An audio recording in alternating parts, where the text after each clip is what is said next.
સ્વાધ્યાય 6.3 દાખલા નંબર 9 છે એ આપણે જોઈએ શું છે તો કે એબીસી એબીસી ક્યાં છે ભાઈ ચલો એબીસી ક્યાં છે જોઈ લઈએ આપણે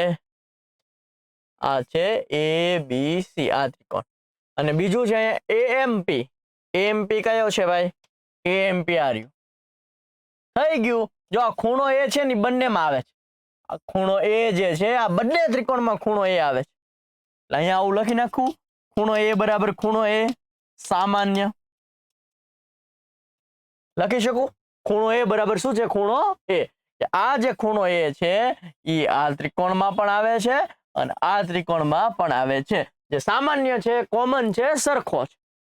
ઓકે હવે આ જે ત્રિકોણ એબીસી માં 90 ડિગ્રી કયો છે ખૂણો બી ખૂણો એબીસી માં કયો છે એબીસી એમાં ખૂણો બી 90 છે અને આ જે ત્રિકોણ છે એમાં ખૂણો એએમપી એટલે કે આ ખૂણો એમ 90 છે બંને કેવા છે 90 ડિગ્રી ઓકે આ બંને ખૂણા બી અને એમ બંને કેવા છે 90 ડિગ્રી છે તો આપણે ખુખુ શરત પ્રમાણે લઈ શકીએ કે બંને ત્રિકોણ સમરૂપ છે એબીસી અને એએમપી એબીસી અને એએમપી ચેક કરવું હોય તો કરી શકાય કે એ જ છે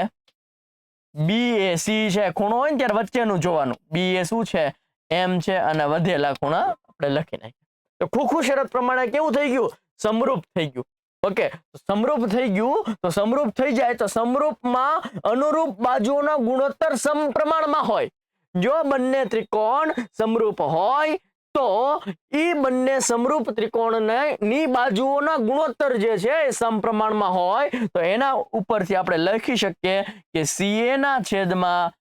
PA બરાબર BC ના છેદમાં MP આપણે લખી શકીએ CA ના છેદમાં જો CA ના છેદમાં શું લખી શકીએ PA લખી શકીએ બરાબર BC ના છેદમાં શું લખી શકીએ MP BC ના છેદમાં MP લખી શકીએ ઓકે અહીંયા લખી શકાય કે સમરૂપ ત્રિકોણ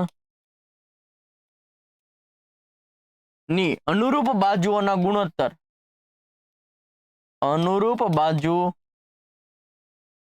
ગુણોત્તર સમપ્રમાણમાં હોય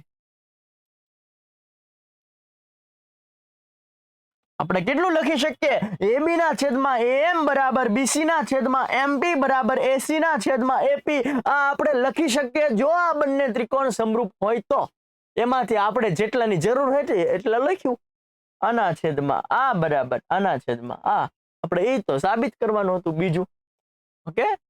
બંને સાબિત થઈ જાય છે જરૂર જણાયા દાખલો બીજી વાર જોજો જો તમને મજા આવતી હોય તો લાઈક શેર સબસ્ક્રાઇબ કરવાનું ભૂલતા નહીં મળીએ છીએ નેક્સ્ટ દાખલા સાથે ત્યાં સુધી જય હિન્દ જય ભારત